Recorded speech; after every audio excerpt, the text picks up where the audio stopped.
Hello there everyone, my name is Drew and I am the Nostalgia Maniac. So last week we did have a really good Nintendo Direct with some great solid announcements. I loved how it started things off with Pikmin 4, how it went into other great announcements like Nintendo Switch Online for Game Boy and Game Boy Advance, and the announcement of Metroid Prime Remastered was a very pleasant surprise. I couldn't believe how much better they made the game look. They didn't just do a simple upscaling of the graphics, they actually put in new assets to make the environments, the character models, and everything looks so much better. I'm really excited to eventually get the chance to play this one. The thing about the Direct though is that the thing I expected to excite me the most actually was somewhat of a flop for me. I'm talking of course about The Legend of Zelda Tears of the Kingdom, the long-awaited sequel to The Legend of Zelda Breath of the Wild. And after I watched the trailer, there were some things that made me feel interested, made me feel intrigued, you might even say piqued. But the one word I'm just not feeling right now is excitement. And less than 3 months before the release of this game, that's something that worries me a little bit. And I've been rattling my brain trying to figure out why it is that I'm just not feeling this excitement right now. And I just wanted to talk about a few different things. For one thing, I really don't have a strong grasp on what this game is truly about, which worries me a little bit because ever since I saw the very first footage of The Legend of Zelda Breath of the Wild, I knew exactly what I was getting in this game. Even just that small little beautiful shot of Link on his horse with the grass waving and that beautiful landscape, I knew that this was huge open world Zelda, and that's all I needed to sell me on the game.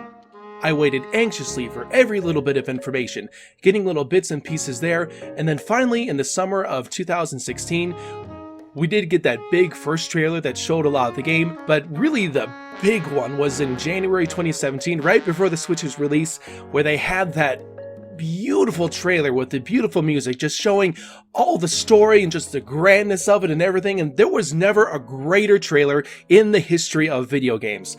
And you could say arguably that the game itself maybe even couldn't match the trailer, it was that good, but the game itself was an incredible experience. I love going through every single facet of this world, finding everything that I possibly could. It was such a unique experience for a Zelda game. And I thought that the DLC that came was a solid addition as well. It just added a little bit more to the experience, played through the entire game again on Master Mode, and ended up logging over 200 hours into the game. Fast forward to the June 2019 Nintendo Direct, where we had the first announcement that a sequel to The Legend of Zelda Breath of the Wild was now in development. This alone was very exciting news, and coming only 2 years after the release of the original game, I think a lot of people had different expectations about what kind of game to expect here. Nintendo has created in the past what I'd like to call quick reuse asset sequels. A couple of notable examples are The Legend of Zelda Majora's Mask and Super Mario Galaxy 2.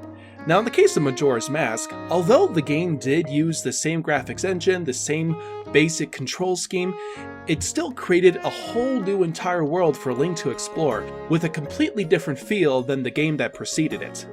A lot of people have noted that Tears of the Kingdom may be taking the same darker sequel vibe that Majora's Mask was going for, and when the game was revealed initially back in 2019, I actually did feel pretty excited. The initial teaser showing Link and Zelda out in that creepy dungeon with the zombie Ganondorf and all the craziness that happened there, I really did at that time really feel excited and hyped. Sadly, that hype has gradually diminished over the last few years, even up until that most recent teaser we had in the Direct. For one, it became apparently clear that this wasn't just a quick reused asset sequel.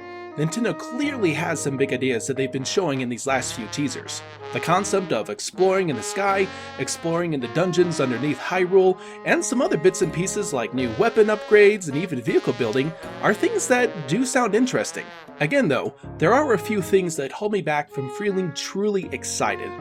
The number one thing concerning me is just how much are we going to be going over the same areas that we went over in Breath of the Wild? Even if there are new objectives and missions in those areas, that raw feeling of pure discovery will be gone from the first game.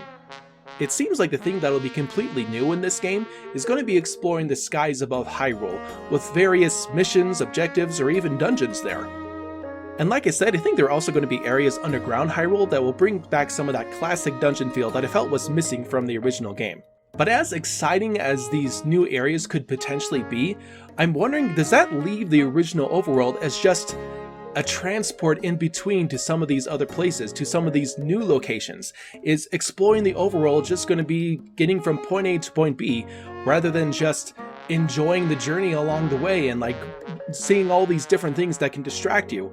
And it seems like, for some reason or another, Nintendo does not yet want us to know what the full storyline of this game is going to be, or at least a little teaser of that actual storyline. They've only given us little hints there, little teases there, and the only characters we've seen so far are Zelda, Link, and Zombie Ganondorf, and a bunch of new enemies that we saw in the last new teaser. Where is everyone else? Where are the champions? Where are all the various people that they met in all the different villages? Are there villages? It seems like they peeked a little bit at Hateno villages and something was going on there, but these teases are starting to drive me a little bit crazy in that I haven't seen something yet that really tells me how different this is from Breath of the Wild, and that's really what comes down to it for me. Even if we are doing these cool new things like expanding into the sky and down below and a few other little things, my biggest fear is that in the end, when I'm playing this game, is it just going to feel like a big, massive expansion pack? Besides making the world of Breath of the Wild bigger, what makes Tears of the Kingdom Tears of the Kingdom? Now, these worries I have could very easily change within the next few months, either with a proper story trailer, maybe some additional game footage that's shown to kind of give me an idea of how the game is going to generally flow. But that's going to wrap it up for me in this video. Again, I could be wrong in the end. Do you guys think I'm wrong? Let me know your thoughts in the comment section down below. And if you enjoyed this, be sure to go ahead, drop a like, subscribe to this channel, and we will see you next time. Bye everyone!